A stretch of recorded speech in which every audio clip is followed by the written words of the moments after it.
Bugun men juda muhim mavzuni tushuntirib beraman. Qish mavsumida pensionerlar, kam ta'minlangan oilalar, yolg'iz keksalar va nogironligi bor fuqarolar davlat dasturlari orqali qanday qilib 2500 ming so'mgacha tejamkorlik qilishi mumkin. Bu gap shunchaki imtiyoz bor ekan degan umumiy gap emas. Bu elektr, gaz, ko'mir, isitish, dori darmon, kommunal to'lovlar va ijtimoiy yordamlar bo'yicha aniq imkoniyatlar haqida. Men ko'p holatlarda shuni ko'raman. Odamlar yordamga haqli bo'lsa ham hujjat topshirmagani, mahalladan so'ramagani yoki baribir menga berishmaydi deb o'ylagani uchun pulini yo'qotadi. Ayniqsa pensionerlar bunday ma'lumotlarni kech eshitadi. Shuning uchun bu videoni oxirigacha ko'ring. Bu ma'lumot sizga, ota-onangizga, qo'shningizga yoki qarindoshingizga bevosita kerak bo'lishi mumkin. Kanalga hoziroq obuna bo'ling, like bosing. Chunki men oddiy odamlar bilishi shart bo'lgan huquqiy va ijtimoiy masalalarni sodda tilda tushuntirib boraman. Avvallari ko'pchilik qishga tayyorgarlikni faqat o'z hisobidan qilardi. Ko'mir kerak bo'lsa ko'mir sotib oladi. Gaz yoki elektr ko'p ishlasa to'lovni o'zi ko'taradi. Uy sovuq bo'lsa qo'shimcha isitgich oladi. Pensioner kasal bo'lsa dorisini pensiyadan ajratadi. Natijada oddiy pensionerning bir oylik pensiyasi qish oylarida yetmay qolardi. Masalan, bir pensioner oyga 1 milyon 200 ming yoki 1 milyon 500 ming so'm pensiya olsa, qishda kommunal to'lov 300 ming so'mdan 700 ming so'mgacha chiqib ketishi mumkin. Ko'mir kerak bo'lsa, yana 20 ming so'm yoki undan ko'proq xarajat bo'ladi. Dori darmon, oziq, ovqat, transport, telefon, uy ta'miri, issiq kiyim degan xarajatlar ham bor.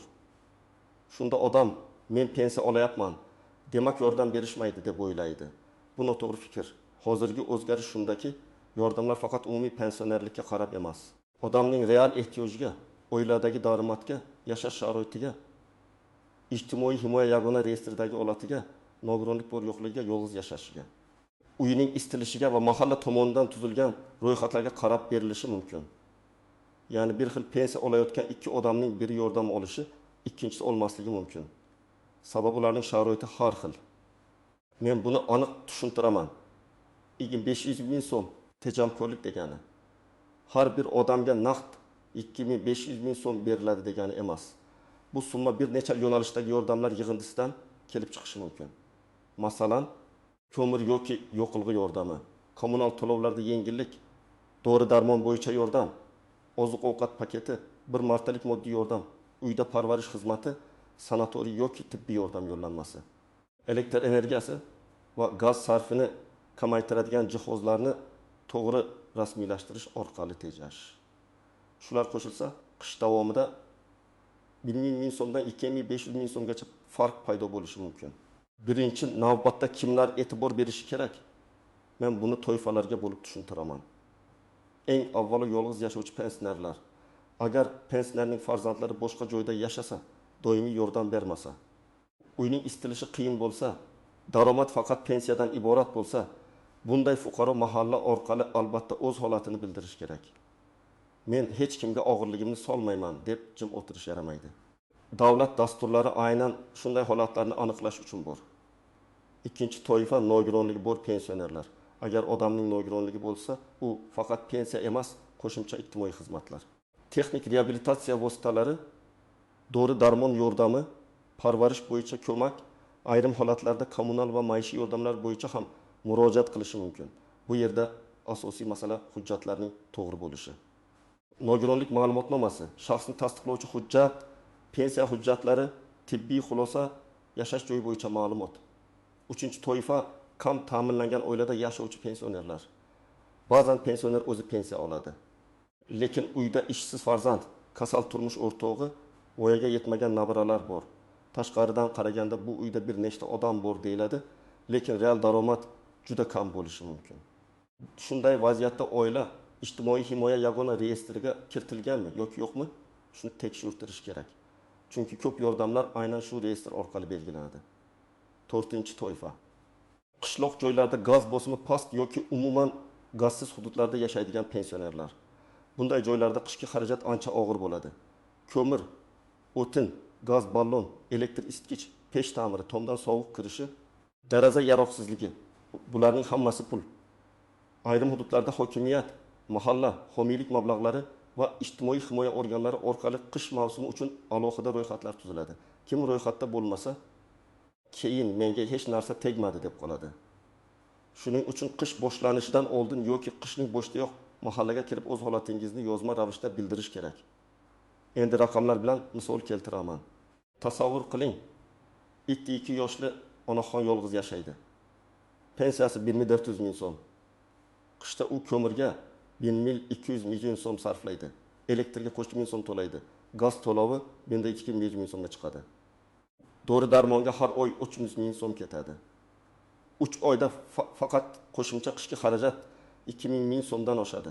Agar u mahallaga murojaat qilib, qishki yoqilg'i yordami, oziq-ovqat paketi, bir martalik moddiy yordam va tibbiy yordam bo'yicha ko'mak olsa, umumiy yengillik 1.500 ming so'mdan 2.500 ming so'mgacha yetishi mumkin. Bu pulni u qarzga kirmasdan dorisini vaqtida olib, uyini isitishga ishlatadi. Yana bir misol. Er-xotin pensioner ikkalasi ham yoshi katta. Ularning umumiy pensiyasi bor, lekin biri doimiy dori ichadi, ikkinchisining ko'zi yaxshi ko'rmaydi. Ular biz 2 kishi pensiya olamiz. Bizga yordam berishmaydi deb o'ylaydi. Aslida agar tibbiy xarajat juda yuqori bo'lsa, uy sharoiti og'ir bo'lsa, kommunal qarzdorlik paydo bo'lsa, mahalla va ijtimoiy himoya bo'limi vaziyatni o'rganishi mumkin. Bunda faqat pentanarman deyish yetmaydi. Har oy falon doriga shuncha pul ketadi. Gaz bosim pastligi uchun elektr iski ishlatishga majburmiz. To'lovlar falon miqdorga chiqdi deb aniq ko'rsatish kerak. 3-misol. 68 yoshli otaxon qishloqda yashaydi. Uyda tabiiy gaz yo'q. Ko'mirning bir qismini o'zi oladi, lekin to'liq qishga yetmaydi. Uning farzandlari bor, lekin har biri o'z oilasi bilan qiynaladi. Bunday holatda mahalla farzandlari bor ekan deb avtomatik rad qilmasligi kerak. Asosiy savol: farzandlar real yordam beryaptimi? Pensionerning yashash sharoiti qanday? Daromad va xarajat o'rtasida nomutanosiblik bormi? Agar sharoit haqiqatan og'ir bo'lsa, qishki mavsum ro'yxatga kiritish masalasi ko'rib chiqilishi kerak. Kimlar kamroq xavotir olishi mumkin? Agar pensionerning daromadi yetarli bo'lsa, farzandlari doimiy moddiy yordam berib tursa, uy yaxshi istilsa, kommunal qarz bo'lmasa, dori darmon xarajatlari og'ir bo'lmasa, u holda davlat yordami birinchi navbatda unga emas, ko'proq ehtiyojmand fuqarolarga yo'naltirilishi mumkin. Lekin bu ham hech qachon murojaat qilmang degani emas. Masalan, nogironlik, tibbiy operatsiya, yong'in, tabiiy ofat, uyda kutilmagan og'ir holat bo'lsa, moddiy yordam masalasi alohida ko'rib chiqilishi mumkin. Endi eng muhim nozik joylarga o'tamiz. Birinchi xato: odamlar og'zaki aytib qo'yadi, lekin yozma ariza bermaydi. Men doim aytaman, huquqingizni himoya qilish uchun iz qoldiring. Mahallaga bordingizmi, ariza yozing. Ijtimoiy xodim bilan gaplashdingizmi, qaysi hujjat kerakligini yozib oling. Hokimiyatga murojaat qildingizmi, ariza raqamini so'rang. Og'zaki gap ko'pincha unutiladi. Yozma murojaat esa ko'rib chiqilishi shart. Ikkinchi xato: hujjatlar to'liq emas. Masalan, pensioner yordam so'raydi, lekin pensiya miqdori haqidagi ma'lumotni olib kelmaydi. Tibbiy xarajatlarni tasdiqlovchi retsept yoki chek yo'q. Kommunal qarzdorlik bo'yicha kvitansiya yo'q. Shunda mas'ul xodim vaziyatni to'liq baholay olmaydi. Men tavsiya qilaman, oxirgi 2-3 oylik kommunal kvitansiyalarni, dori cheklarni, shifokor retseptini, nogironlik hujjatini, pensiya kartasiga tushum bo'yicha ma'lumotni, pasport yoki ID karta nusxasini tayyorlab qo'ying. 3-nozik masala: propiska va real yashash joyi. Ko'p pensioner bir joyda ro'yxatda turadi, lekin boshqa joyda yashaydi. Yordam esa ko'pincha yashash joyi bo'yicha mahalla orqali ko'rib chiqiladi. Agar siz ro'yxatda boshqa tumanda bo'lsangiz, real yashayotgan mahallangiz sizni ro'yxatga olishda qiynalishi mumkin. Bunday holatda mahalla raisi, ijtimoiy xodim yoki tuman ijtimoiy himoya bo'limidan aniq tartibni so'rash kerak.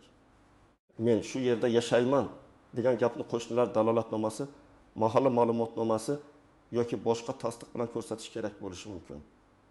4-masala: oiladagi rasmiy daromad. Ba'zan uyda bir kishi rasmiy ishda ishlaydi, lekin butun oila shu daromadga qaraydi.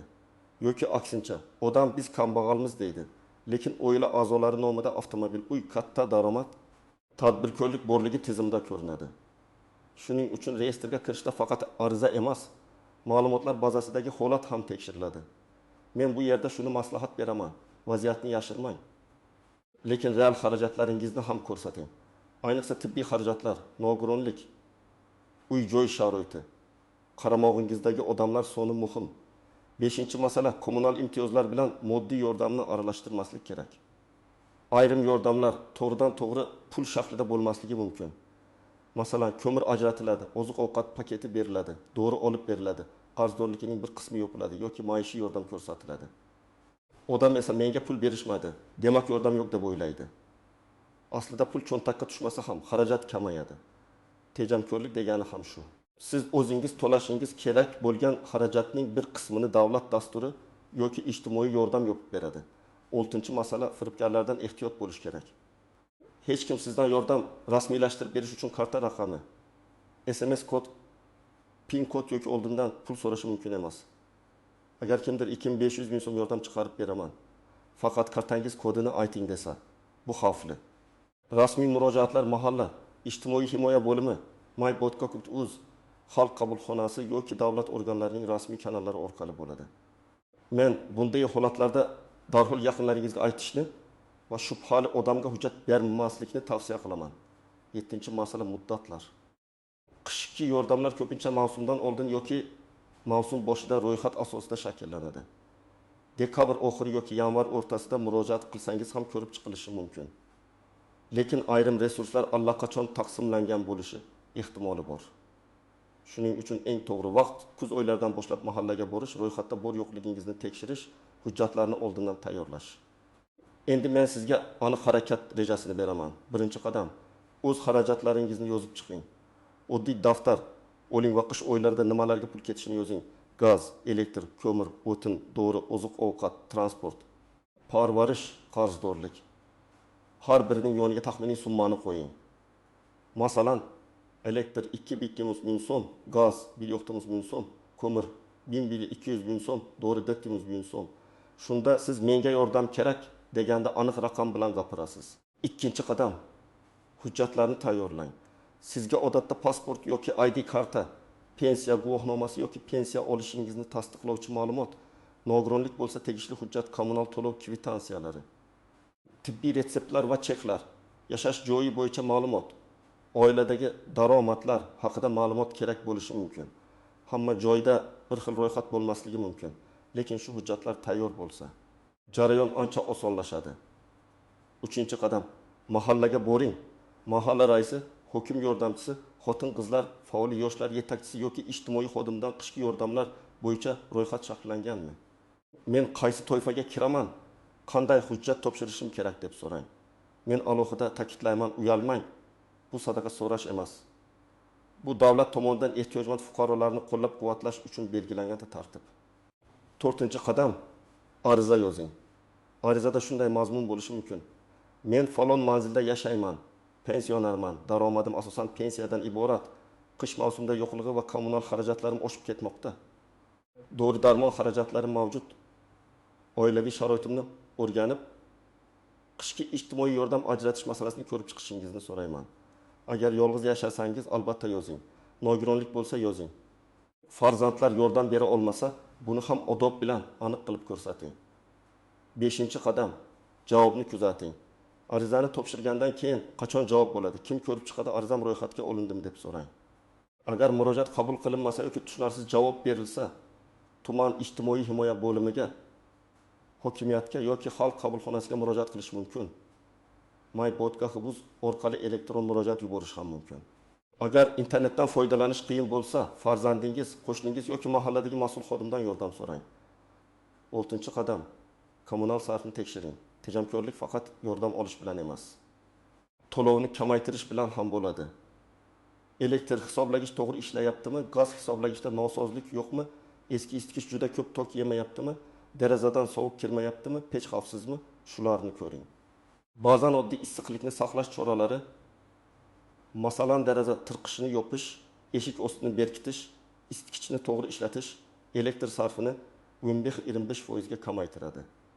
Agar oyiga 300 million so'm elektr to'layotgan bo'lsangiz, 20% tejam 6 ming so'm, 3 oyda 7 ming so'm. Bu ham pensioner uchun kichik pul emas. 7-qadam, tibbiy yordam imkoniyatlarini so'rang. Ko'p pensioner dori-darmon uchun pensiyasining katta qismini sarflaydi. Oilaviy poliklinikaga borib, sizga bepul yoki imtiyozli dori-darmon, tibbiy ko'rik, patronaj xizmati, sanatoriy yo'llanmasi yoki ijtimoiy xizmatlar bo'yicha imkoniyat bormi deb so'rang. Agar kasallik surunkali bo'lsa, shifokor xulosasi bilan murojaat kuchliroq bo'ladi. Belim og'riyapti degandan ko'ra tashxis, retsept va xarajat ko'rsatilsa, masala aniqroq ko'riladi. 8-qadam qarzdorlikni yashirmang. Kommunal qarz yig'ilib qolgan bo'lsa, buni vaqtida ayting. Ba'zan odam uyalib qarzni yashiradi, keyin uzilish xavfi tug'iladi. Agar siz ehtiyojmand toifaga kirsangiz, qarzdorlik bo'yicha tushuntirish, bo'lib to'lash. Ijtimoiy yordam orqali yengillik masalasi ko'rib chiqilishi mumkin. Albatta, bu har bir holatda avtomatik bo'lmaydi. Lekin muammo erta aytilsa, yechim topish ehtimoli yuqori bo'ladi. 9-qadam. Yaqinlaringizga ham ayting. Agar siz pensioner bo'lmasangiz, lekin ota-onangiz, buvinggiz, bobongiz, yolg'iz qo'shningiz bo'lsa, ulardan so'rang. Qishga ko'mir oldingizmi? Kommunal to'lovlar oshmadimi? Mahallaga murojaat qildingizmi? Hujjatlaringiz joyidami? Ko'p keksa odamlar o'z muammosini aytmaydi. Ular bolalarimni bezovta qilmay deb qiynalib yuradi. Shu sababli bir marta holidan xabar olish ham katta yordam. Men bugun sizga eng asosiy fikrni tushuntirdim. Qishda 2-5 ming so'mgacha tejamkorlik qilish imkoniyati bitta sarli to'lov emas, balki bir nechta davlat dasturlari, ijtimoiy yordamlar, kommunal yengilliklar, yoqilg'i ko'magi, tibbiy yordam va to'g'ri murojaat qilish natijasida paydo bo'ladigan real iqtisoddir. Pensionerlar ko'pincha bu haqda bilmaydi. Chunki ma'lumot tarqoq, tartiblar hududga qarab farq qiladi. Odamlar esa ariza yozishdan tortinadi. Mening maslahatim aniq. Bugun xarajatlaringizni yozing, hujjatlaringizni tayyorlang, mahallaga boring, yozma ariza qoldiring, javobni kuzating. Agar sizning ota-onangiz yoki qo'shningiz pensioner bo'lsa, bu ma'lumotni ularga yetkazing. Qish mavsumida biror yordamni vaqtida olish, qarzga botmaslik, dorini uzmaslik va uyni issiq saqlash uchun juda muhim. Sizning hududingizda pensionerlarga qishki yordam berilyaptimi? Ko'mir, kommunal to'lov, oziq-ovqat yoki moddiy yordam bo'yicha tajribangiz bo'lsa, izohlarda yozing. Boshqa odamlar ham sizning tajribangizdan foyda oladi. Videoga like bosing, kanalga obuna bo'ling va yaqinlaringizga yuboring. Chunki bu ma'lumot aynan hozir qish oldidan juda kerak.